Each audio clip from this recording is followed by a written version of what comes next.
Hi, my name is Tyler and I'm going to show you how to make and use a bump key. A bump key, when properly used, will open any lock that it fits into.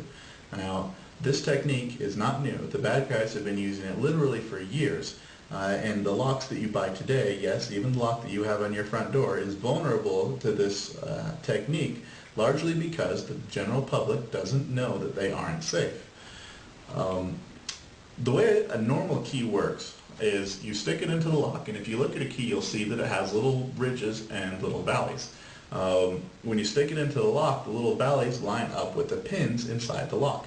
Those pins have splits in them at various heights, and if the height of these little valleys matches the correct height on the pins, then the splits in the pins will line up where the two parts of the lock meet, allowing the cylinder to turn.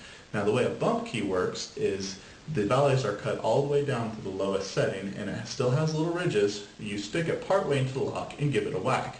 When you hit it, these little ridges here will transmit their energy up to the pins, and just like a set of billiard balls, you hit the first one and the last one jumps. In the same way, you hit these pins, you hit the very bottom one, and the top one is the one that pops up. Now, if you turn the lock right at the right time, that little area between where the two parts of the lock meet, where the cylinder meets the outside of the lock, will be free, so the cylinder will freely turn, allowing you to open the lock. Now, the way you make this is you take just a normal key. This particular key went to an apartment that I no longer live in, so I'm not going to use the key for anything else. However, this key does fit into the lock I have on my front door. So we take this key. What I did is I took a little pen and marked below where each one of these little valleys is, each one of these little flat areas. I marked on this little ledge right here on the bottom where that was, so that when I was cutting, I would know where the pin was, so that I would know where to cut the little valley to.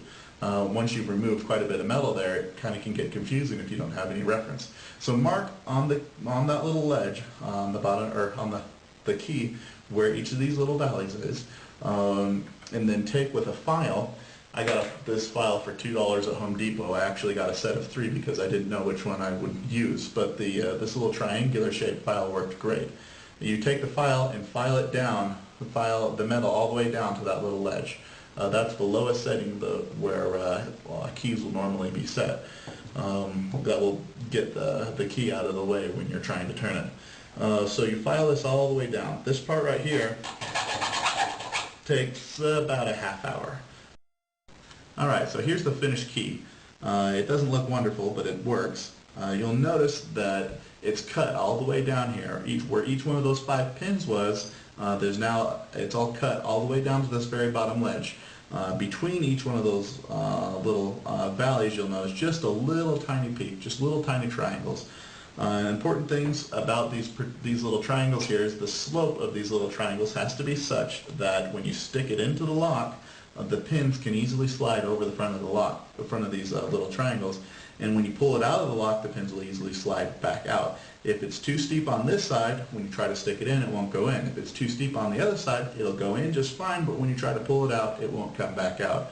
It'll be real tough to try to explain to the locksmith what you were doing. So be real careful, and let's go try this out. Okay, the first time you do this, I recommend doing it with the door open. That way, in case the key does get stuck in the lock, you're able to still get into your house and you're able to take the lock apart. Take the key, put it all the way into the lock, pull it out one notch, one little click. Door's locked. Put a little bit of pressure on the key. You'll know, if you've ever picked locks before, you know how much I'm talking about. Just enough so that when the pins jump out of place, the cylinder will turn and it will catch. A little bit of pressure, and give it a tap. I'm going to use the back of the file that I used to cut the key. If it doesn't work, pull it out, try it again. There you go. One more time. Pull it out one notch, a little bit of pressure. Alright, one more time just for fun. Key all the way in, pull it out, little bit of pressure. There you go, unlock. Show you that again. Take the key, all the way in, out one click, a little bit of pressure.